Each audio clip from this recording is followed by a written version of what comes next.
এবং রাস্তাতে আপনাদের বলে দিচ্ছি, নো পার্কিং জায়গাতে রাখবেন না।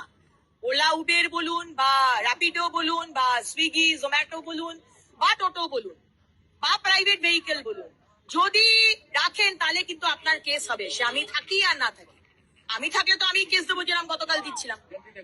আপনারা নো পার্কিং জোনে রাখবেন না, পুলিশকে জিজ্ঞেস করে পার্কিং জোনে রাখুন, আমাদের কোনো অসুবিধা নেই। নমস্কার মাননীয়, আপনি যা করছেন সবই ঠিক আছে, কিন্তু দয়া করে আমরা ওলা উবেরের গাড়ি চালাই এবং যারা ফুড ডেলিভার করে জোম্যাটো সুইগি, তারা অনেক অনেক গরিব মানুষ হয়। অন্তত আমাদের উপর আপনার রাগটা মিটিয়েন না। আমরা বুঝতে পারছি আমাদের উপর, বাংলার জনসাধারণের উপর আপনার প্রচুর রাগটা ওইভাবে মিটিয়েন না। আমরা গরিব মানুষ, আমাদেরকে অন্তত ছেড়ে দিন। কোথাও নেই, পৃথিবীর কোথাও নেই, বা আমাদের অল ইন্ডিয়ার কোথাও নেই যে আমরা ওলা উবের গাড়ি চালাবো, গাড়িতে একজনের ড্রপ করবো আর পার্কিংয়ে যাব।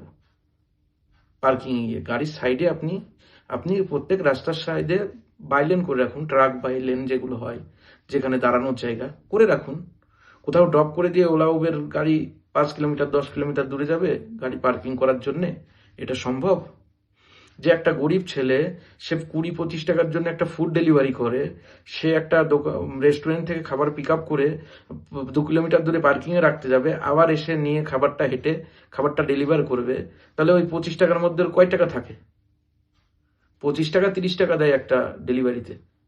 ওলা উবেরে মাত্র 15 টাকা 20 টাকা কিলোমিটার দেয়। আপনি ওদের কোম্পানির উপর প্রেশার না ক্রিয়েট করে আপনি আমাদের জনসাধারণের উপর প্রেশার দিচ্ছেন যে আপনি এখানে দাঁড়ালে ফাইন করব, ওখানে দাঁড়ালে ফাইন করব। অন্তত আমাদের গরিব মানুষদের একটু রেহাই করুন। আপনি ক্ষমা করে দেবেন আমার যদি কোনো ভুল হয়ে থাকে, আপনার কোনো আমার কথাতে আপনি আমাকে ক্ষমা করে দেবেন। কিন্তু মাননীয়, একটু ভেবে দেখবেন যে আপনি এগুলো রাগ মেটাচ্ছেন আমাদের ওপরে, ক্ষিপ্ত আছেন আমাদের জনসাধারণের উপর, আপনি গরিব মানুষদের উপর ক্ষিপ্ত আছেন আপনি।